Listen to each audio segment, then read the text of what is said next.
नमः शिवाय। जब भी हम भगवान शिव की दिव्य प्रतिमा को देखते हैं तो सबसे पहले हमारी दृष्टि उनके गले में लिपटे हुए एक विशाल नाग पर जाती है। सिर पर पवित्र गंगा, मस्तक पर अर्धचंद्र, हाथ में त्रिशूल, डमरू की दिव्य ध्वनि और गले में एक जीवित सर्प। ये दृश्य जितना अद्भुत है उतना ही रहस्यमय भी, क्योंकि संसार का प्रत्येक व्यक्ति सांप को देखकर भयभीत हो जाता है, लेकिन वही सांप भगवान शिव के गले का आभूषण कैसे बन गया? क्या इसके पीछे केवल एक पौराणिक कथा है या कोई ऐसा गहरा आध्यात्मिक रहस्य जो हमारे जीवन को बदल सकता है? भक्तों, सनातन धर्म में भगवान शिव का प्रत्येक स्वरूप एक गहन संदेश देता है। उनके शरीर पर धारण की गई प्रत्येक वस्तु किसी न किसी आध्यात्मिक सत्य का प्रतीक है। उनकी जटाएं त्याग का संदेश देती हैं। उनके मस्तक का चंद्रमा शीतलता और संतुलन का प्रतीक है। उनके हाथ का त्रिशूल धर्म, ज्ञान और शक्ति का संकेत है। और उनके गले का नाग जीवन के एक ऐसे रहस्य की ओर संकेत करता है जिसे बहुत कम लोग समझ पाते हैं। पुराणों में उस नाग का नाम वासुकी बताया गया है। यही वासुकी नाग समुद्र मंथन के समय मंदराचल पर्वत के चारों ओर लिपटे थे। देवता और असुर इसी वासुकी को रस्सी बनाकर समुद्र मंथन कर रहे थे। मंथन के दौरान वासुकी को असहनीय पीड़ा हुई। उनके मुख से अग्नि और विष निकलने लगा। उस समय भगवान शिव ने संपूर्ण सृष्टि के कल्याण के लिए हलाहल विष को अपने कंठ में धारण किया, लेकिन इसके बाद उन्होंने वासुकी को भी अपने गले में स्थान दे दिया। उन्होंने संसार को यह संदेश दिया कि जो भयभीत है उसे अपनाओ, जो पीड़ित है उसकी रक्षा करो। यही महादेव का स्वभाव है। वे केवल देवताओं के ही नहीं बल्कि हर प्राणी के भगवान हैं। लेकिन क्या भगवान शिव ने केवल वासुकी पर दया करके उन्हें अपने गले में स्थान दिया था, या इसके पीछे एक और भी गहरा आध्यात्मिक रहस्य छिपा है जो मनुष्य के भय, क्रोध और अहंकार से जुड़ा हुआ है? इसी रहस्य को हम अगले भाग में जानेंगे। हर हर महादेव। नमः शिवाय। जब भगवान शिव ने वासुकी नाग को अपने गले में स्थान दिया तो यह केवल करुणा का कार्य नहीं था, ये पूरे संसार के लिए एक अमर संदेश था। भक्तों, सांप को देखकर अधिकांश लोग भयभीत हो जाते हैं, क्योंकि सांप विष का प्रतीक माना जाता है। उसके पास शक्ति भी है और खतरा भी। लेकिन भगवान शिव ने उसी विषधर नाग को अपने सबसे निकट स्थान पर धारण कर लिया। क्यों? क्योंकि महादेव हमें सिखाना चाहते हैं कि जीवन में भय से भागना नहीं, उसे जीतना सीखना चाहिए। जिस व्यक्ति ने अपने भय पर विजय पा ली उसे संसार की कोई शक्ति पराजित नहीं कर सकती। यही कारण है कि भगवान शिव को महाकाल कहा जाता है।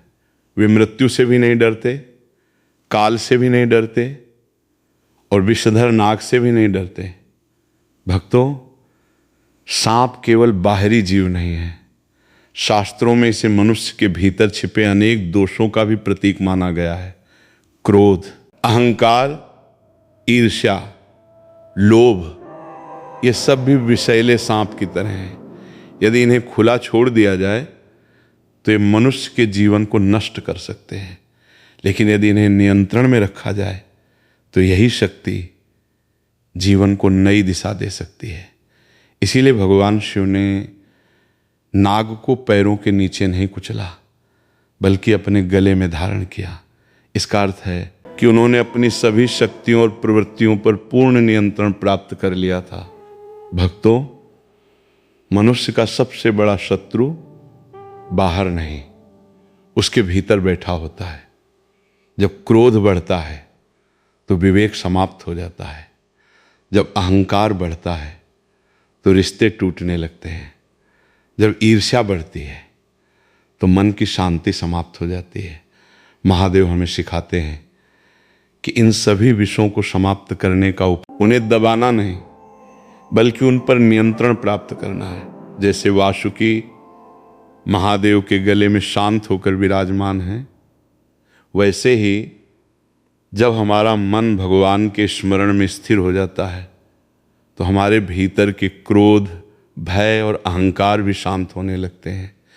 लेकिन क्या भगवान शिव के गले का नाग केवल भय और नियंत्रण का प्रतीक है, या फिर उसका संबंध योग कुंडलिनी शक्ति और आत्मज्ञान से भी है?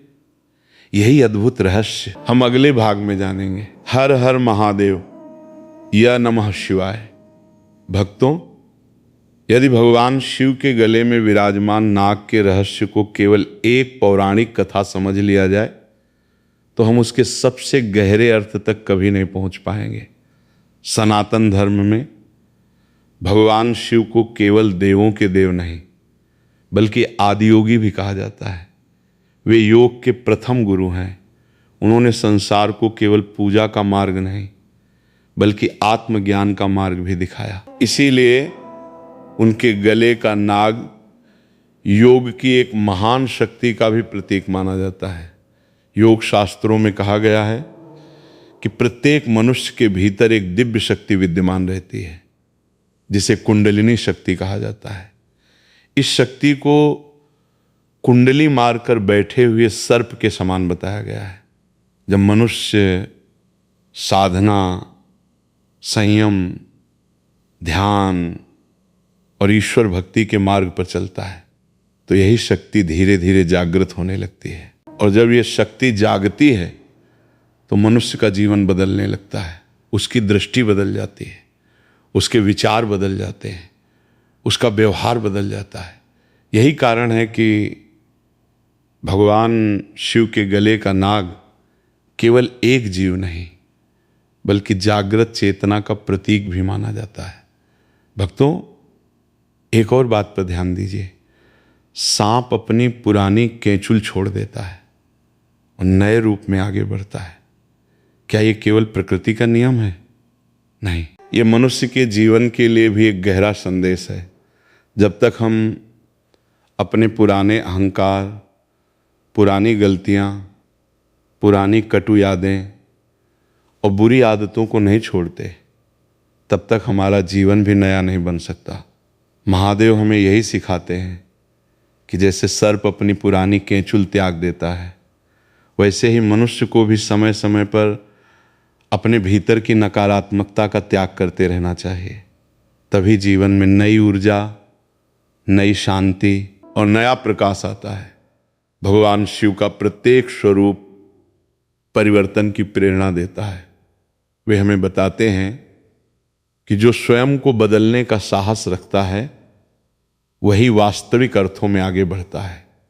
यही कारण है कि भगवान शिव के गले का नाग भय का नहीं बल्कि जागृति, आत्मसंयम और आत्मविजय का प्रतीक बन गया।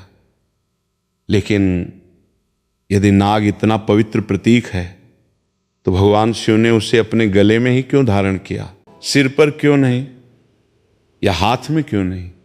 क्या इसके पीछे भी कोई दिव्य रहस्य छिपा है? इसी अद्भुत रहस्य को हम अगले भाग में जानेंगे। हर हर महादेव, हर नमः शिवाय।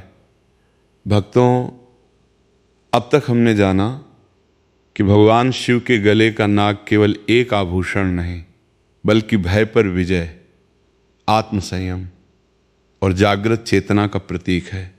लेकिन एक प्रश्न अभी भी शेष है। महादेव ने नाग को अपने गले में ही क्यों धारण किया?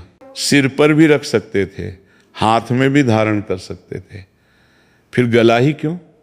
इस प्रश्न का उत्तर भगवान शिव के स्वरूप में ही छिपा हुआ है। गला मनुष्य के शरीर का वो स्थान है जहाँ से वाणी निकलती है, यहीं से शब्द जन्म लेते हैं और शब्द या तो किसी का जीवन बना सकते हैं या किसी का हृदय तोड़ सकते हैं। इसीलिए हमारे ऋषियों ने कहा है कि मनुष्य की पहचान उसकी वाणी से होती है। भगवान शिव के गले में नाग होना मानो ये संदेश देता है कि जिसने अपनी वाणी पर नियंत्रण पा लिया उसने अपने जीवन पर भी नियंत्रण पा लिया। भक्तों, क्रोध आने पर सबसे पहले हमारी वाणी बदलती है, अहंकार बढ़ने पर हमारे शब्द कठोर हो जाते हैं, ईर्ष्या आने पर हम दूसरों की निंदा करने लगते हैं। यही वो विष है जो सबसे पहले हमारी वाणी से बाहर आता है। महादेव हमें सिखाते हैं कि इस विष को बाहर मत आने दो, उसे ज्ञान, धैर्य और करुणा से नियंत्रित करो। यही कारण है कि जिस गले में कभी हलाहल विष ठहरा, उसी गले में वासुकी नाग भी विराजमान है। दोनों हमें एक ही शिक्षा देते हैं, विष को फैलाना नहीं, उसे नियंत्रित करना सीखो। भक्तों, जीवन में कई बार लोग हमारे साथ कठोर व्यवहार करते हैं। कभी अपमान मिलता है, कभी विश्वास टूटता है, कभी अपने ही लोग साथ छोड़ देते हैं। ऐसे समय में यदि हम भी उसी कटुता से उत्तर दें तो संसार का विष और बढ़ जाएगा। लेकिन यदि हम महादेव की तरह धैर्य रखें तो वही कठिन परिस्थिति हमारी सबसे बड़ी शक्ति बन सकती है। यही कारण है कि भगवान शिव को आशुतोष कहा जाता है। वे शीघ्र प्रसन्न होते हैं, लेकिन उससे भी अधिक वे अपने भक्तों को संयम का मार्ग सिखाते हैं। जिस व्यक्ति ने अपनी वाणी को मधुर बना लिया, अपने क्रोध को शांत कर लिया और अपने अहंकार को नियंत्रित कर लिया, समझिए उसने भगवान शिव के गले में विराजमान नाग का वास्तविक संदेश समझ लिया। लेकिन क्या भगवान शिव के गले का नाग केवल आत्म संयम का प्रतीक है, या वो हमें जीवन की सबसे बड़ी आध्यात्मिक शिक्षा भी देता है? इसी प्रेरणादायक संदेश के साथ हम इस प्रवचन के अंतिम भाग में प्रवेश करेंगे।